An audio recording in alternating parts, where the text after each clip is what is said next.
madlang people, start to kayo sa aking sari-sari store. Ito na nga po pala ang ating update sa aking tindahan. Medyo matagal po tayong hindi nakapag-video. Ayan. Sobrang dahil po natin gawa. Ayan.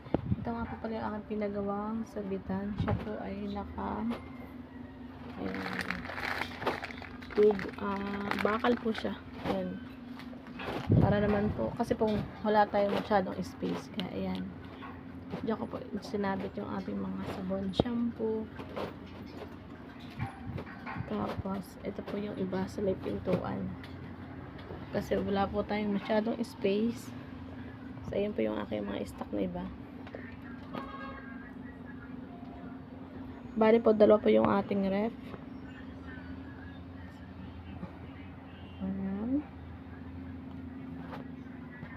Dito po nakalagay yung ating mga cup noodles. Kasi mga basagin natin. Ayan, mga tuyo suka.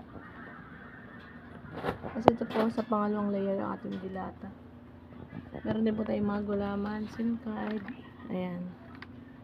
Tapos isa na po itong ating tinapay na gardenia. Medyo malaki po yung tindahan ko ngayon kaysa doon sa dati. Medyo marami po tayong paninda.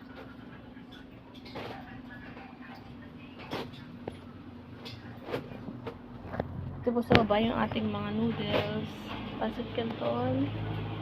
Ito konti na po.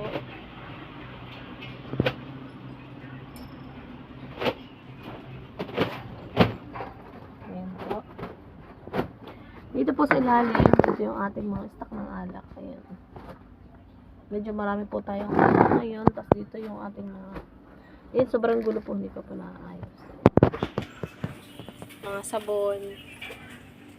Yan, meron din po tayong mga kamatis, repolyo, sibuyas, bawang. Tapos ito po yung pangalo natin sa taas. Pasensya na po, medyo magulo. Tapos nagpagawa po ako ng sabitan ng mga kape. Gratis yan po sa taas. Sobrang taas po, kaya minsan yung ginagawa ko ay naghihimay-himay na po ako para hindi ako mahirapan. Tapos yung ating mga juice nandun din po sa taas. Yung ating mga sitsyarya, ayan, candy. May tinitinda rin po tayong buns or monay.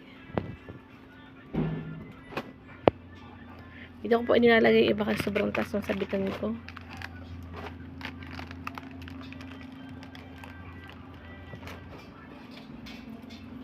Ito po ang kabuuan ng ating tindahan.